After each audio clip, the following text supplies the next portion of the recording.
In the Ordos region of Inner Mongolia, China built a city for 1 million people. They built it completely.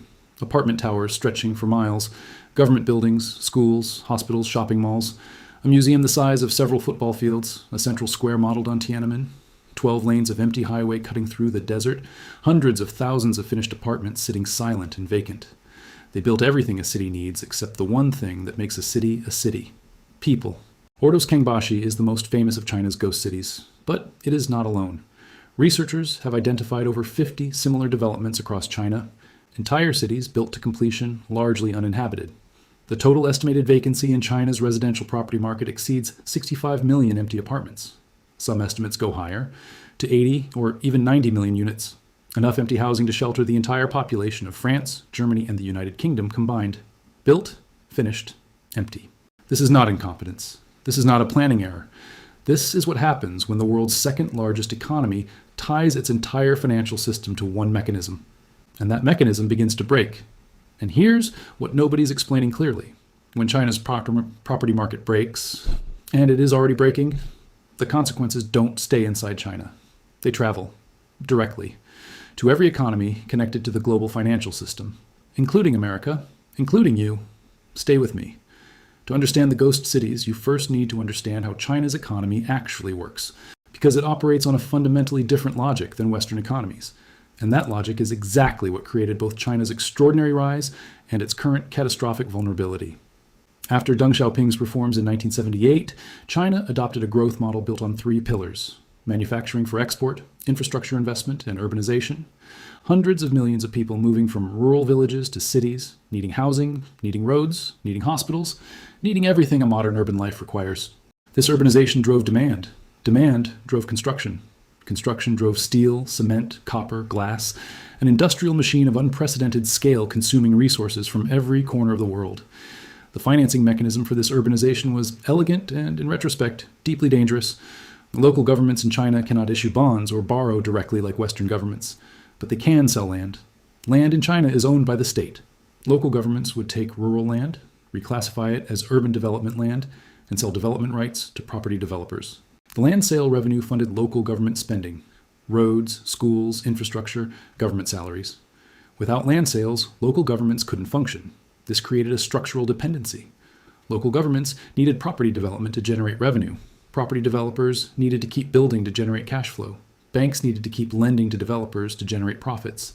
The entire system required constant construction, constant land sales, constant price appreciation to function. The moment construction stopped, the revenue stopped. The moment prices stopped rising, the collateral supporting trillions in loans became insufficient. The entire financial architecture of Chinese local government depended on property prices going up forever. And for 2 decades, they did. From 2000 to 2020, Chinese property prices rose relentlessly. In major cities like Beijing and Shanghai, prices increased 10, 15, 20 times. A generation of Chinese savers watched real estate become the dominant store of value in their economy. With limited investment alternatives, Chinese capital controls restricted foreign investment, the stock market was volatile and poorly regulated, property became the default savings vehicle for hundreds of millions of Chinese families. At peak, approximately 70% of Chinese household wealth was held in real estate. Compare that to America, where real estate represents about 35% of household wealth. This concentration created a self-reinforcing belief: property prices in China cannot fall. The government will never allow it. Too many families, too much wealth, too much political stability depends on property values. So families bought second apartments as investments, then third. Property developers borrowed heavily to build more, confident that demand would absorb supply. Local governments sold more land, generated more revenue, built more infrastructure to attract more development. The cycle accelerated. And the ghost cities were the logical consequence. If you're a property developer in China and you can borrow cheaply, and land values always rise, and the government always backstops the market, you build. Even if demand isn't there yet. Build it, and they will come. The city will fill eventually. It always has before. Ordos Kangbashi made financial sense in 2010 under those assumptions. So did dozens of other developments in dozens of other cities. Then the assumptions broke. In 2020, Beijing decided China's property sector had grown too large, too leveraged, too dangerous. The government introduced the 3 red lines policy, strict limits on how much debt property developers could carry relative to their assets. Overnight, the financing model that had built ghost cities across China was constrained. Developers that had been borrowing to build new projects while selling future projects to service old debts, a model that works when prices rise but collapses when they don't, suddenly couldn't access new credit. Evergrande was the most spectacular casualty. The world's most indebted property developer, with over $300 billion in liabilities, began missing payments in 2021. It had sold apartments to buyers before building them, taking deposits for units that didn't exist yet. When credit dried up, construction stopped. Hundreds of thousands of Chinese families had paid for homes that were never finished. The government eventually forced a restructuring, but the message was clear. China's property developers were not too big to fail. The numbers that followed were staggering. Chinese property sales fell 30% in 2022, then another 20% in 2023. New construction starts collapsed. Land sale revenues for local governments fell by trillions of yuan. Local governments that had depended on land sales suddenly couldn't pay civil servants, couldn't service infrastructure debt, couldn't fund basic services. The financial architecture built over 2 decades began cracking simultaneously at every level, and the 65 million empty apartments sat there, a monument to the difference between financial demand, buying property as investment, and real demand, buying property to live in. China built enough housing to shelter hundreds of millions of people, but it built it for investors, not inhabitants. The investors are now trying to sell into a market where prices are falling and there are no buyers. The ghost cities are not just an urban planning curiosity. They are the physical manifestation of the largest misallocation of capital in human history. Now here is why this is America's problem and the world's problem. The first channel is commodities.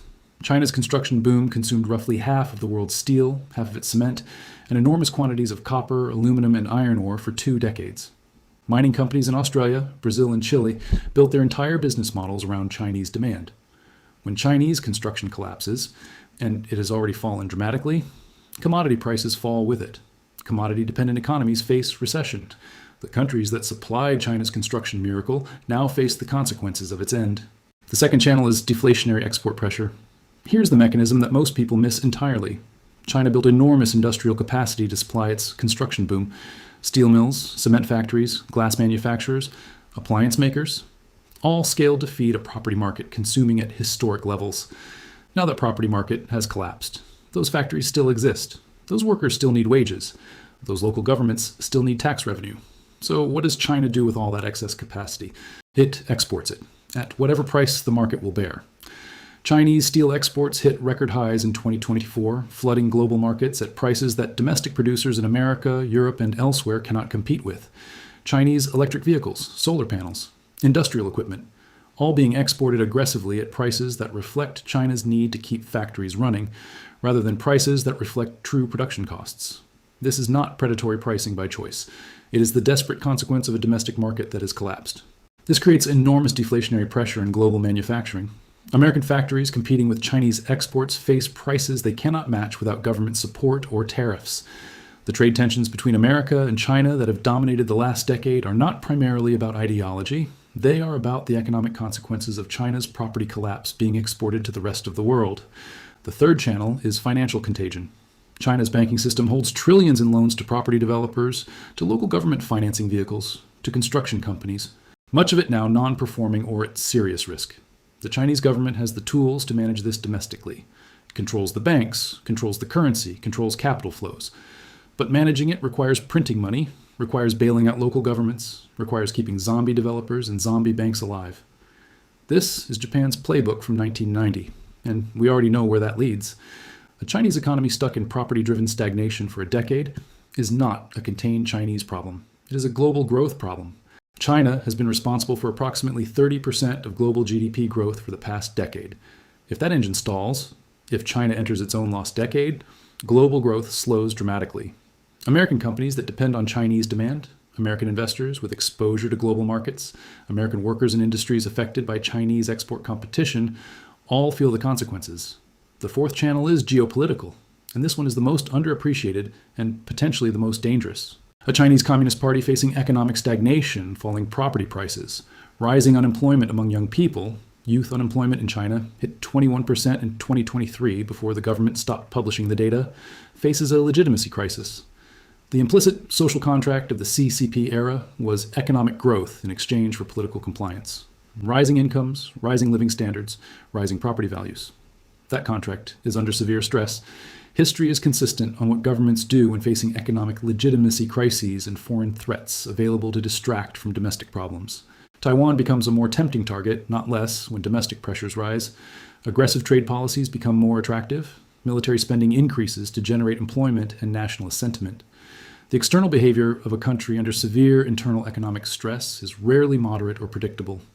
America's relationship with China is not just a trade relationship or a financial relationship.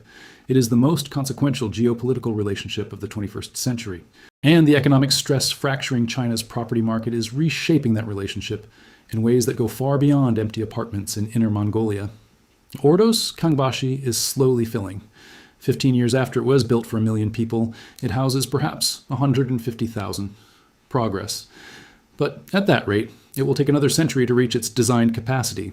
The hundreds of other partially filled developments across China face similar timelines. The capital invested in those empty towers, the savings of Chinese families, the loans of Chinese banks, the revenues of Chinese local governments, is not coming back at anything close to the values at which it was deployed.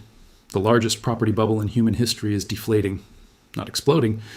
The Chinese government has enough control to prevent a sudden collapse, but deflating, slowly, systematically, reshaping the Chinese economy, the global commodity markets, the trade flows, and the geopolitical calculations of the world's second largest power.